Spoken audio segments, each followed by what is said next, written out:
शेर को सवा शेर। एक गांव में 3 भाई रहते थे। गप हाँकने में उनका जवाब नहीं था।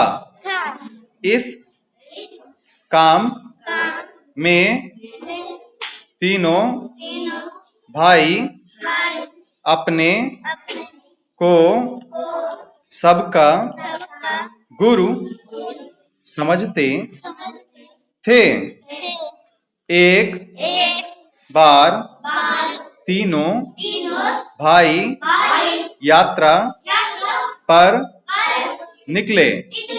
रास्ते में वे एक सराय में ठहरे। उसी सराय में एक राजकुमार भी आ ठहरा। उसने कीमती वस्त्र तथा बहुमूल्य आभूषण पहन रखे थे। भाइयों ने राजकुमार को अपने जाल में फंसाकर उसके वस्त्र आभूषण हथियाने की योजना बनाई। उनमें से एक भाई राजकुमार से बोला, महाशय, समय काटने के लिए कुछ खेल पहेली हो जाए तो कैसा रहेगा? राजकुमार राजी हो गया। दूसरे भाई ने सुझाया, ऐसा करते हैं कि हम बारी बारी से गप्पे हाँकते हैं। किसी की गप पर दूसरा कोई विश्वास न करे तो विश्वास न करने वाला हार माना जाए। उसे गप कहने वाले की गुलामी करनी पड़ेगी। राजकुमार यह शर्त भी मान गया। गपोड़ी बहुत खुश हुए। उन्हें पूरा विश्वास था कि वे ऐसी बेतुकी गप मारेंगे कि राजकुमार को विश्वास न करने पर मजबूर करेंगे। उसके मुंह से यह कैसे हो सकता है? निकलवाकर रहेंगे। उन्होंने सराय के मालिक को पंच बनने के लिए मना लिया। मुकाबला शुरू हुआ। पहले भाई ने गप मारी। बचपन में हम लुका छिपी खेल रहे थे। मैं छिपने के लिए एक ताड़ के पेड़ पर चढ़ गया। वह ताड़ का पेड़ कम से कम 100 मील ऊंचा था। मैं दौड़कर उसकी चोटी के पत्तों के बीच छिपकर बैठ गया। मुझे वहीं नींद आ गई। जब आंखें खुली तो देखा कि पेड़ इस बीच 50 मील और उग चुका था। नीचे उतरने की हिम्मत नहीं हुई। मैं सोच ही रहा था कि पास से एक बादल का टुकड़ा गुजरा। मैं उसी में घुस गया। जब उस बादल से पानी बरसने लगा तब जाकर मैं पानी की धार को रस्सी की तरह पकड़कर नीचे उतरा। राजकुमार केवल मुस्कुराया। पहला भाई निराश हो गया। उसे पूरा यकीन था कि राजकुमार विश्वास नहीं करेगा। दूसरा गपोड़ी भाई बोला, एक बार मेरी गेंद एक झाड़ी में जा गिरी। मैं अपनी गेंद ढूंढने झाड़ियों में घुसा, लेकिन मुझे अपनी गेंद कहीं नजर नहीं आई। एक चूहे का बिल मुझे दिखा। मैं उसके भीतर चला गया तो क्या देखता हूँ कि वहां सैकड़ों हाथी बंधे पड़े हैं। उस बिल में रहने वाला चूहा हाथी चोर था।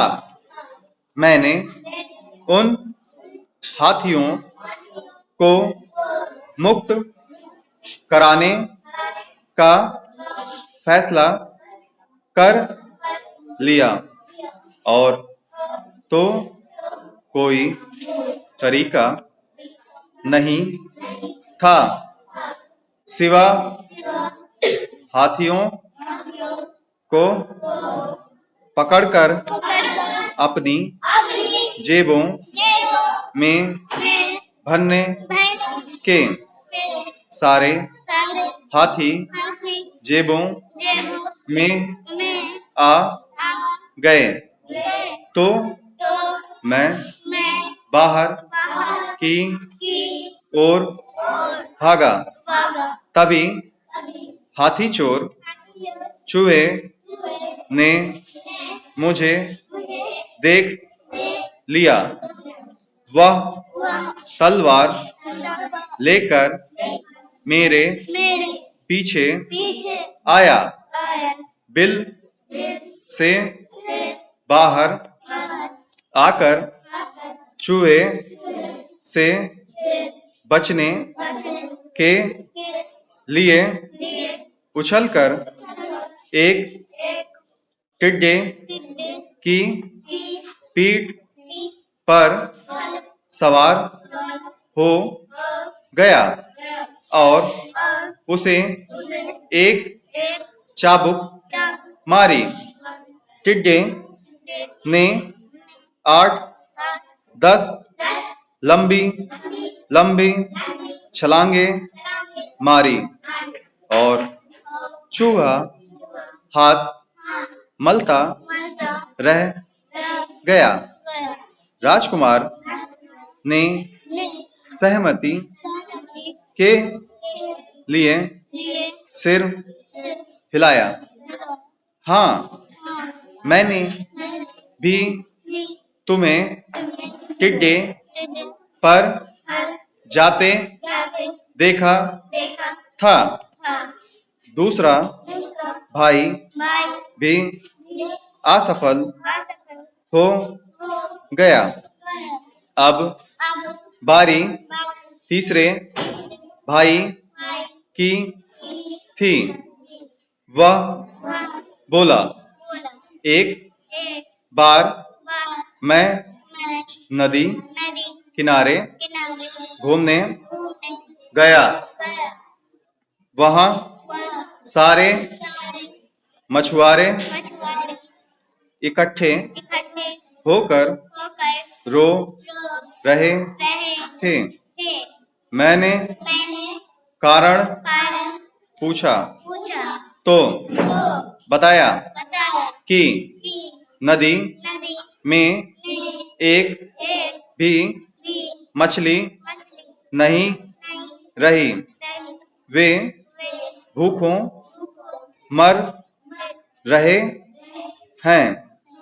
मैं इसका कारण जानने नदी में उतरा।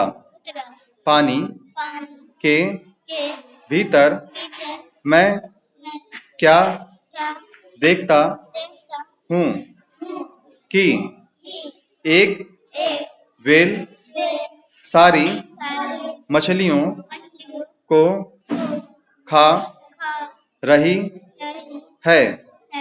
उसे देखकर मुझे इतना गुस्सा आया कि मेरे गुस्से की गर्मी से नदी का पानी गर्म होने लगा। पानी गर्म होने से व्हेल छटपटाने लगी और पानी से ऊपर आकर हवा में उड़ गई। उसके उड़ने से पहले ही मैंने उसकी पूंछ पकड़ ली। हम दोनों हवा में उड़ने लगे। व्हेल ने पूंछ झटककर मुझे गिराने की कोशिश की, पर मैंने पूछ नहीं छोड़ी। तभी मुझे एक बहुत बड़ी चट्टान हवा में तैरती नजर आई। मैंने अपने पैर उस पर टिकाए और पूंछ से पकड़कर वेल को खूब घुमाकर समुद्र की ओर फेंक दिया। इस प्रकार मैंने उस वेल से मछुआरों को निजात दिलाई। राजकुमार ने ताली बजाई। तुमने बहुत बहादुरी का काम किया। तीनों भाई असफल हो गए थे। उनके मुंह उतर गए। पंच ने कहा, राजकुमार, अब तुम अपनी गप सुनाओ। राजकुमार ने कहा, ठीक है, अब मेरी कहानी सुनो। मैं एक देश का राजकुमार हूँ। मेरे पास 3 गुलाम थे। एक दिन वे तीनों मुझे धोखा देकर भाग निकले। तब से मैं घूम घूमकर उन्हें तलाश करता फिर रहा हूँ। आज फिर वे मुझे मिल गए। एक भाई ने पूछा, कौन हैं वे? राजकुमार मुस्कुराया, तुम तीनों ही तो वे गुलाम हो। अब तीनों भाई फंस गए। अगर राजकुमार की बात नहीं मानते हैं तो शर्त हार जाते हैं और राजकुमार के गुलाम बन जाते हैं। अगर राजकुमार की गप स्वीकार करते हैं तो गुलाम हैं ही। पंच ने निर्णय दिया कि तीनों भाई हार गए हैं और वे अब राजकुमार के गुलाम होंगे। वे बहुत सिटपिटाए। राजकुमार से माफी मांगने लगे। अंत में राजकुमार ने कहा, मैं तुम्हें एक शर्त पर मुक्त करता हूँ। वह यह कि आगे से उलूल जुलूल बातें बनाकर गांव वालों को ना ठगना। गपोड़ी भाइयों को वचन देना पड़ा।